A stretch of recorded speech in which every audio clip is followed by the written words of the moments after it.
L'envoûtement sont des procédés de la sorcellerie pour détruire la vie d'une personne, la vie d'une famille, la vie d'un couple, la vie professionnelle d'une personne. On peut procéder par les envoûtements dans le but de téléguider la personne, de téléguider ou télécommander une personne ou sa famille. Et l'un des caractères de l'envoûtement, c'est qu'il y a un changement de comportement de la personne envoûtée brusquement. Quand une personne est envoûtée, il y a un changement brusque dans sa vie. Au point où quand vous regardez la personne, vous ne reconnaissez plus la personne. Et vous vous posez des questions. Comment cette personne est devenue? Comment cette personne se comporte de telle manière? Les actes de l'envoûtement. La personne n'est plus la même personne. La personne, elle est téléguidée, elle est télécommandée. Et comme je le disais, le signe extérieur, très souvent, c'est un changement de comportement brusque. Nous voyons la personne changer de manière brutale et attirer vers le mal et vers les choses abominables.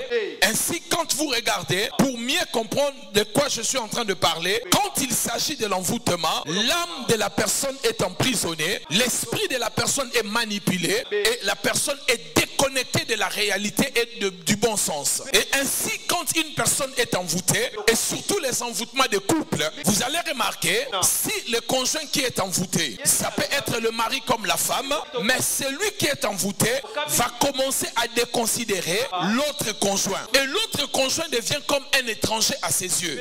Ça veut dire que la personne qui est envoûtée commence à regarder le conjoint qui n'est pas envoûté comme un étranger, commence à le déconsidérer et la présence de son partenaire commence à déranger sérieusement cette personne-là. Il n'y a plus d'affection. La personne envoûtée n'a plus d'affection pour son partenaire. Pourquoi ces choses arrivent? Parce que son âme est emprisonnée, son esprit est retiré de toute réalité, la personne elle est téléguidée, la personne est désorientée et la personne perd le bon sens.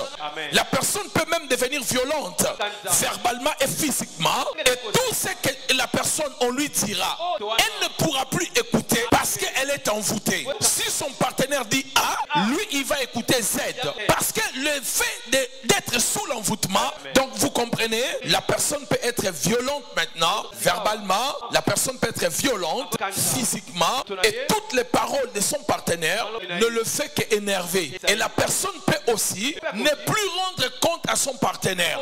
Ça veut dire que la personne envoûtée peut quitter la maison, aller vivre même 3 mois ailleurs, et sans même rendre compte à sa famille. Alors l'un des signes pour comprendre qu'une personne est envoûtée, c'est le changement de son comportement. Si la personne commence à faire des choses qu'elle ne faisait pas hier, très souvent c'est le fait de l'envoûtement.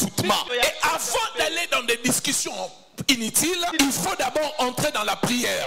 Lorsque vous entrez dans la prière, c'est en ces moments-là que vous allez comprendre que cette personne est sous l'envoûtement. C'est tellement important de comprendre cela. Et si vous ne comprenez pas cela, vous pouvez vous disputer avec vos partenaires. Vous pouvez parler avec vos partenaires, mais la solution ne viendra pas parce que le problème est spirituel. Le problème n'est pas au niveau mental pour donner des conseils. Tous les conseils que tu donneras, ça ne passera pas. D'ailleurs, tu peux dire de bonnes choses et ça va encore énerver. Et toi-même à un moment tu te dis mais qu'est-ce que je fais? Qu'est-ce que j'ai dit de mal? Ça veut dire que toutes les paroles que tu diras, ça ne passera pas parce que c'est le fait de l'envoûtement. Et ainsi je déclare dans le nom de Jésus que toutes sortes d'envoûtements soient brisés dans vos vies, dans vos relations, dans vos familles et dans tout ce que vous faites. Et c'est là au nom de, donnez-moi un amen bien.